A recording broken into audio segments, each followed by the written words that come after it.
It was horrifying. It was probably the scariest thing I've ever been through, and I thought it was the end of the world.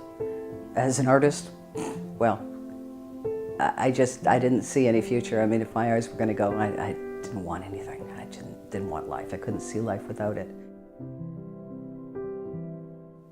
Well, I had perfect vision up until the time that I was, let me see.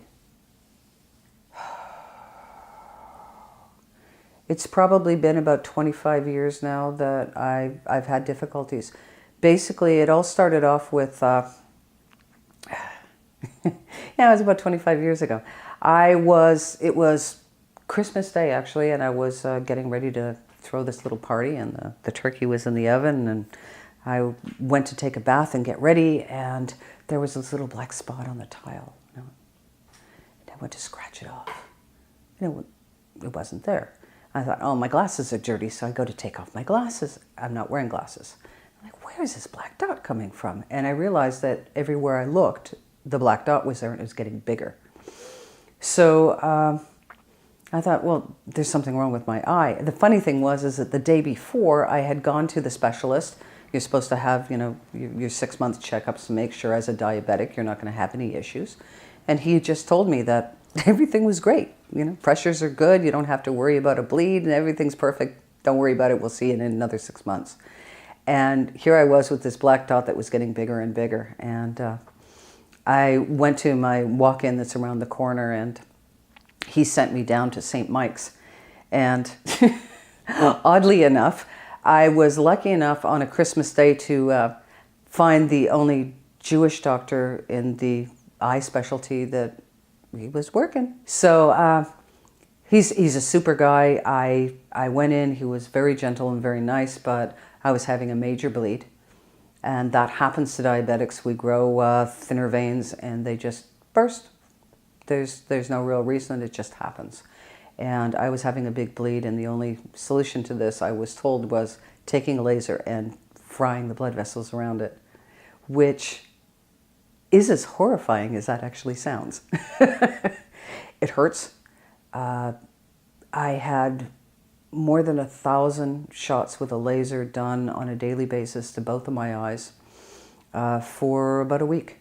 And I slowly got used to it, and I had more bleeds, and I had more lasering, and I had all sorts of procedures where I don't even know if you want to know about these things. I mean, my eyes would fill up with blood. They'd have to empty it all out. They'd have to give me steroids, injections.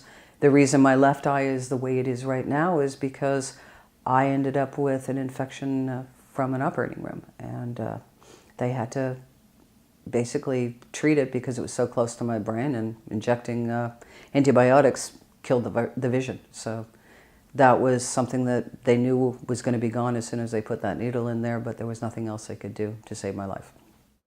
Hi, I'm Kat. I'm the lead for advocacy in the GTA at CNIB, and I've been very passionate about advocacy for many years now, and I know there's been a lot of frustration in the community around how inaccessible some buildings are.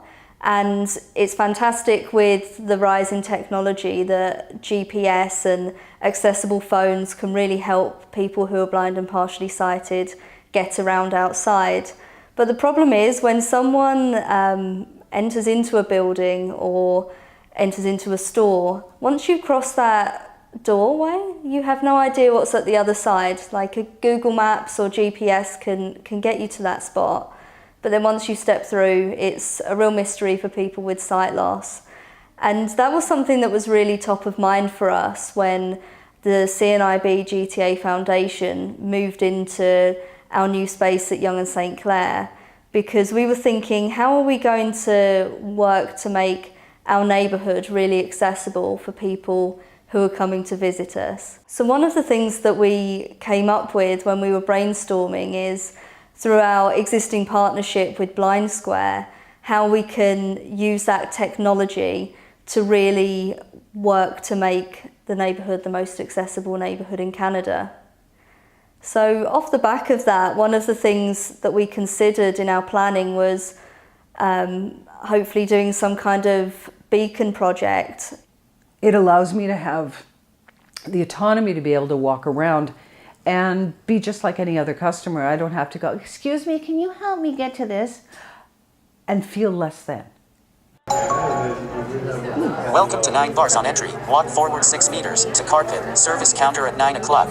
So we had this in the back of our minds, and really it was pure luck when, as I'm subscribed to the Rick Hansen Foundation newsletter, I got an email one day about the Barrier Buster Canada 150 project, where they're asking for people who are doing infrastructure projects around accessibility to apply for funding. So I worked together with our fundraising team and we put together a proposal, and we were really blessed that we were successful, and we got roughly $26,000 to put together our beacon project.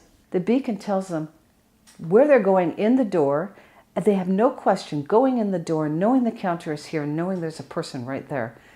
It takes the fear out of it. It's not a scary proposition anymore, and it takes the fear away from everybody. Because I'm sorry, but I know that people are afraid of me because they don't know how to deal with me, and they don't understand what my issues are and whether or not I will freak out, I'm having a hard time, or I don't want any help. There's a lot of questions on both sides, and it just makes things seamless. Hi, I'm Shane Laurinaitis. I'm the lead for accessible technology at the CNIB Community Hub. I just love the beacons we have here at Yonge and St. Clair, as it makes independent travel so much easier for people who are blind or vision impaired, including myself. So the beacons are a small puck-like device that's installed on the wall. It's attached to a wall near the top of a door frame. And it is programmed with information about the internal layout of the environment within an office or a building. Such things as the service counter, where the stairs are to the second floor, and where the washrooms might be are described in text, and the app Blind Square reads out the information to the individual needing the assistance. Open Blind Square. Blind Square. Search. Button.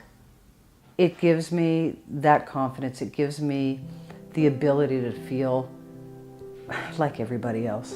That's all I really want, is just to feel like everybody else. And that's what the beacons allow us to do. It allows us to get where we need to go to be able to do what we need to do in a much easier style than where you're used to. And we also, with the beacon, we're not demanding services and taking people away from the other customers.